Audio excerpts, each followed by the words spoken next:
After checking in, taking a look around the lobby, and then dropping off our hand luggage in our cabin, it was time to relax with some drinks and have a chat with new friends before the welcome aboard introductions.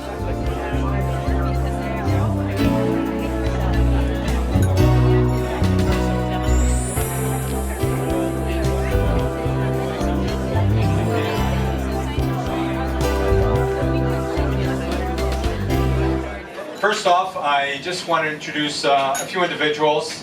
They're actually my right hand and my left hand. They're my direct reports. They ensure and make sure this vessel and the operation is running smoothly. So a big hand for the heads of departments. Pavel. He's your maitre d'. And of course, next to him, I mentioned yesterday, maybe the most important person on this vessel. Sorry, Captain. You start gaining a few weights.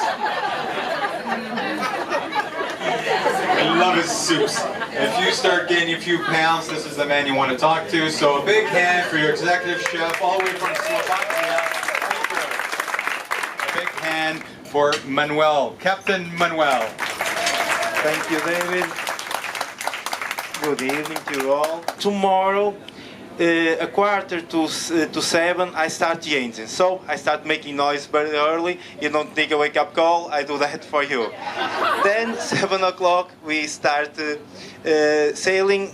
So once again, welcome to Viking Helgrim. And now, because I'm Portuguese, I want you to do a toast. Then on to dinner.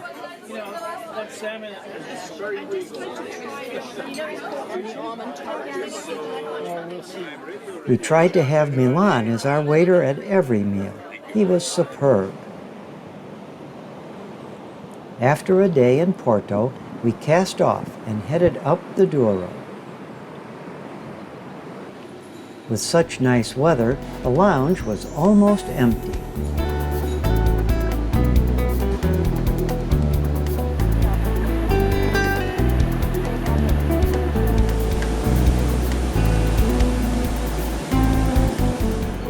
While we have been through many locks, some of those on the Douro were both different and extremely deep.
The scenery may not be spectacular, but it is both beautiful and relaxing.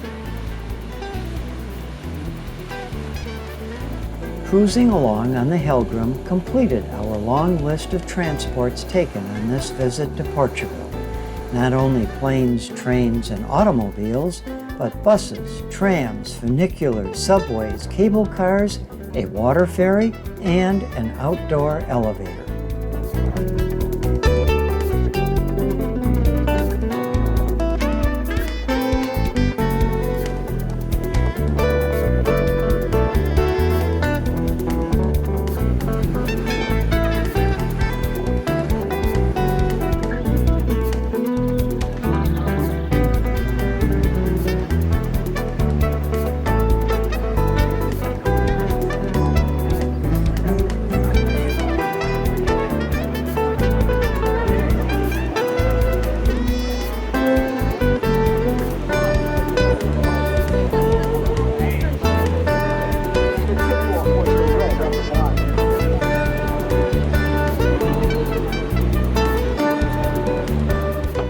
Douro River boats are designed to just barely fit into the locks.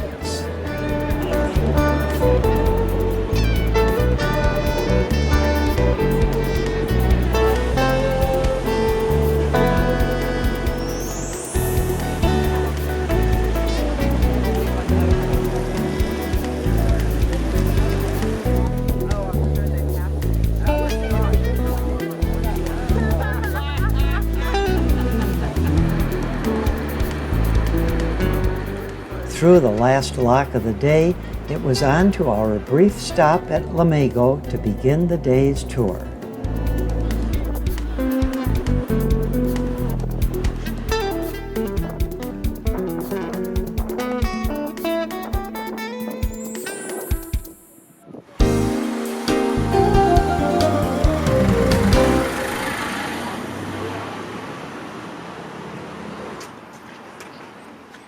After a short bus ride, we walked up to the Matus Palace for our guided tour. Wine never was produced here. The winery paid to use the Matus name and the image of the palace on their wine labels. There's a simple door that leads to a staircase that leads us to the kitchen. It was made as a cabinet to keep the symmetry of the room. It was a great element of Baroque style, to keep the symmetry. Everything had to be symmetrical. But this was the entrance hall. In this one, I would like to show you this program. That comes out of the gate. Which is all about the epic journey of Vasco da Gama from Portugal to India, and the Portuguese East. This is the first illustrated edition of our national epic poem.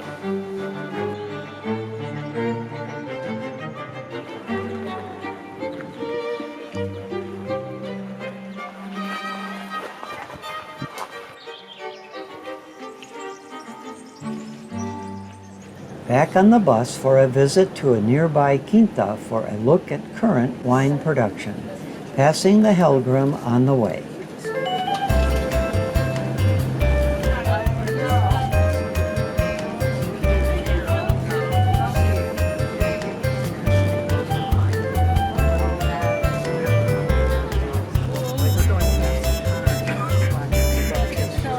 We'll store them in open barrels. The grappa that we buy stock level fermentation, it's not from here, from Portugal. It's not called grappa, just talking about grappa. We have said before, okay? This one matches, well, with white cheeses, with crackers, with shrimps. Everything about wines is very, very subjective.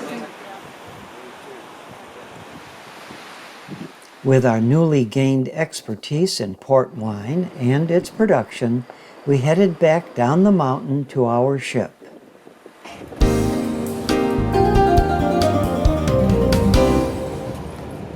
Another day, another excursion, up into the hills to Castelo Rodrigo, whose site has been a fortress since the Romans occupied it.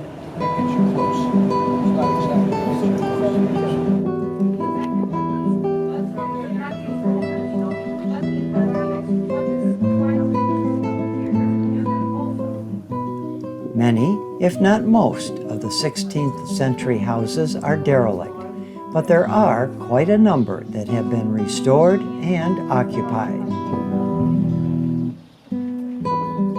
The town offers grand vistas of the rolling hills above which it sits.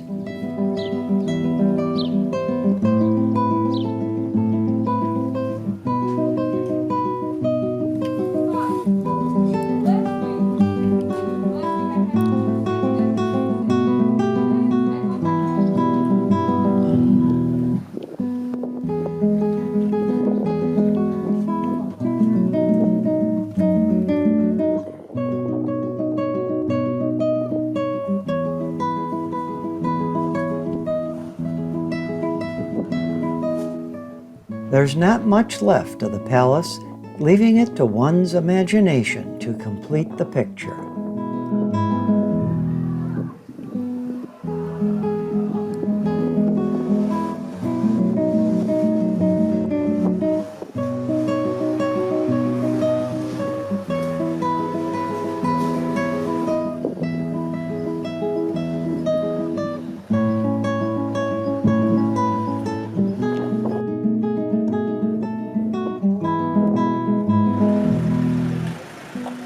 It is amazing what can be made from cork.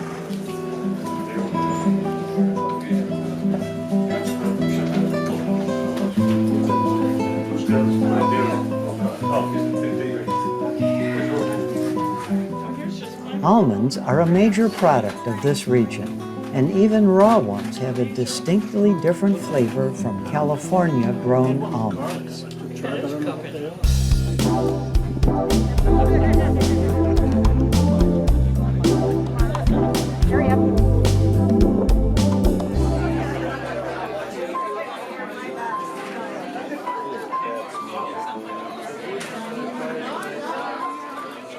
The ship welcomed us back with cocktail samples, a chance to try unfamiliar ones, and hope you could navigate back to your cabin to get ready for dinner, with wine, of course.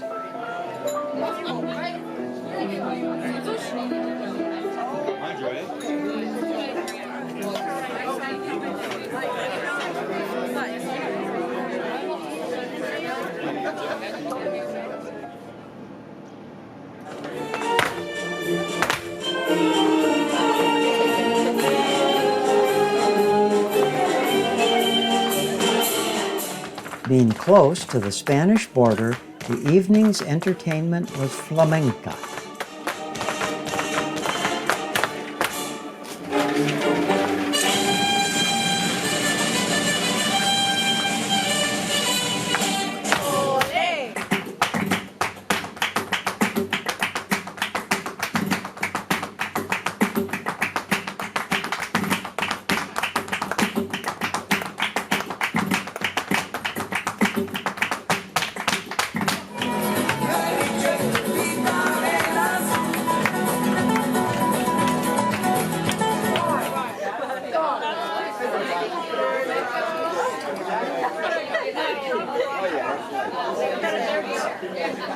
Hey, that's a good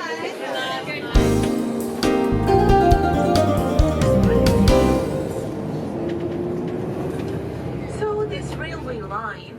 Our bus ride into Spain was long enough that we made a stop for a stretch and some coffee.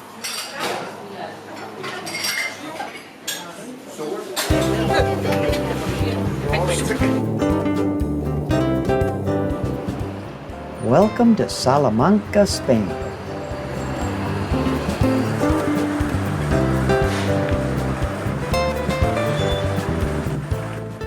We first visited the Central Market, perhaps not as large as some we have seen in Europe, but one of the nicest.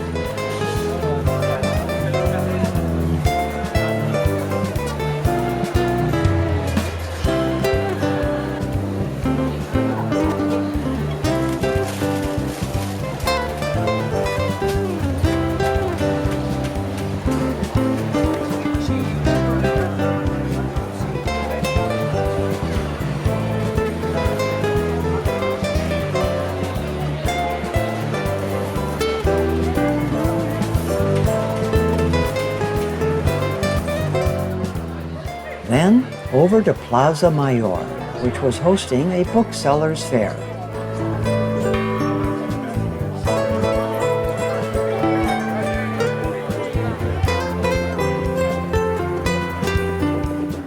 Storks have a grand view from their nest atop the bell tower.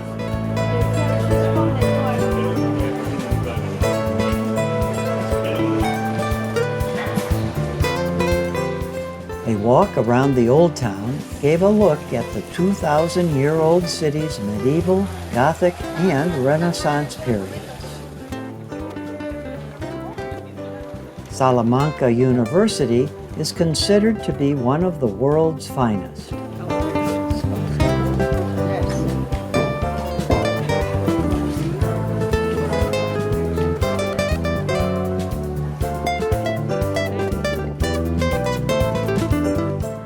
This plaque is a trail marker for those taking the pilgrimage to Santiago De Compostela. The old and new cathedrals sit next to each other.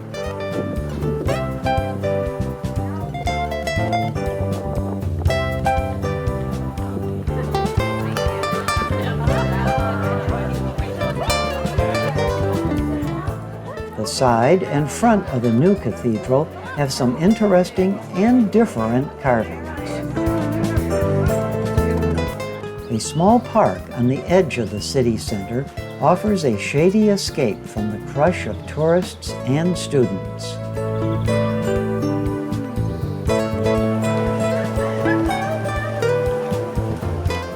The shells on this building are the symbol of the Order of Santiago.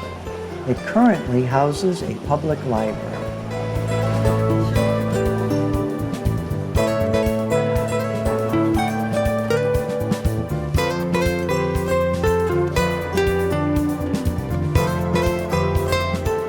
Goodbye to Spain.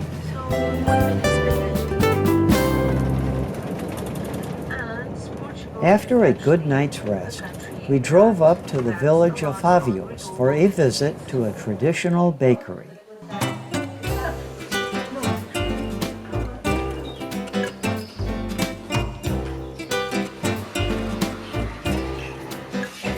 The bread is baked in an oven heated with wood and old grapevines, using a mixture of different grains to make the flour.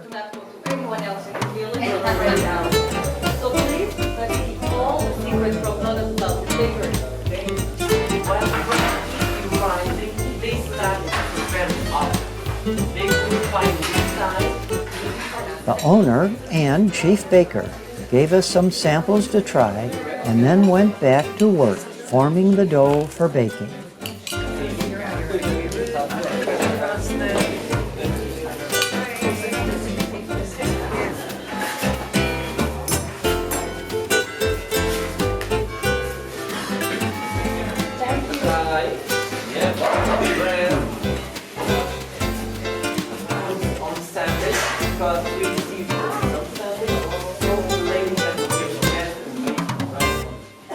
A short walk through town to work off some of those calories and wonder how such a small village can support so many churches.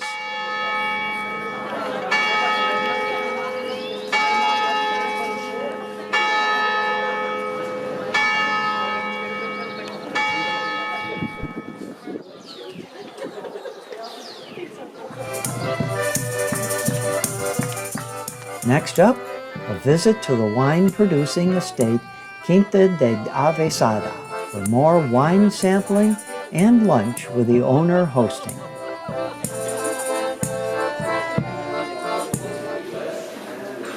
The muscatel that we have in the first 30,000 liters barrel, the muscatel from my father, with 50 years old. In the second and third, we keep the muscatel from my grandfather, with 70 years old. In the 4 and 5, we keep nothing. We already drank. Oh my God. But here in this too small barrel, we keep the muscatel from my great-grandfather, with almost 120 years old. And it's what we do. We make a muscatel and we keep some to the next generation.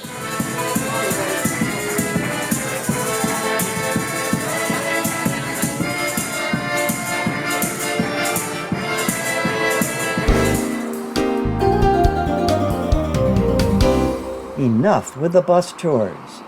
We instead had a relaxing day, enjoying a stroll through part of the village and the Riverside Park.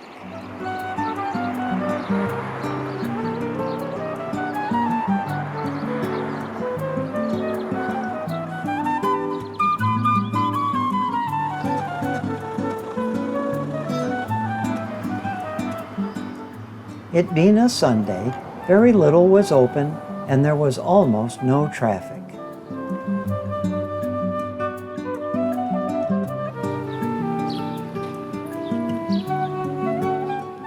Regua is the center of Portugal's first demarcated wine region, established by the Marquis de Pombal in 1756.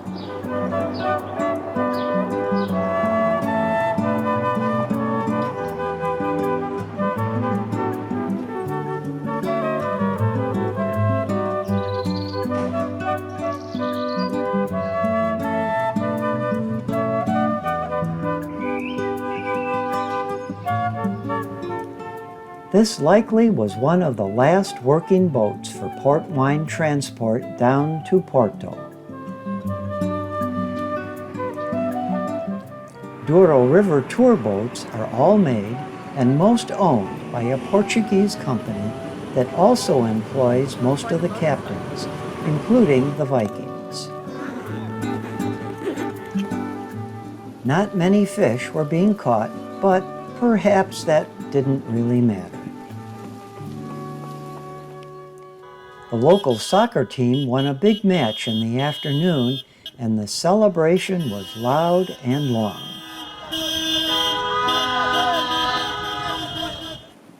In the morning, we cast off, cruising back down to Porto.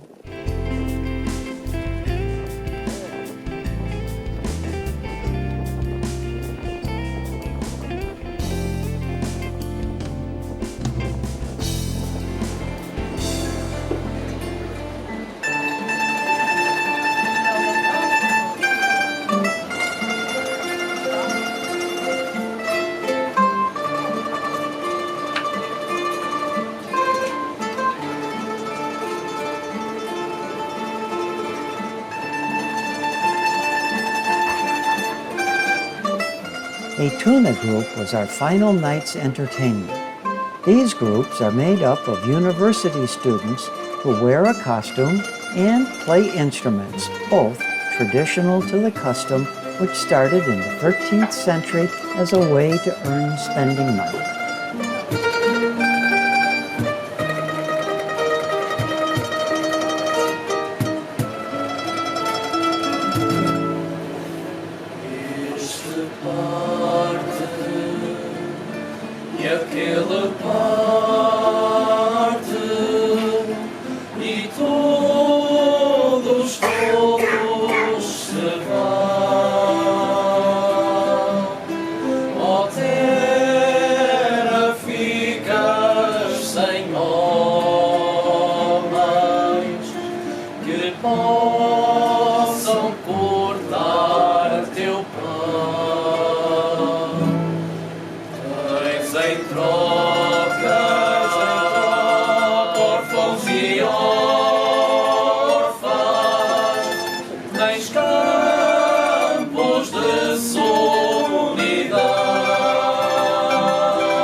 One more.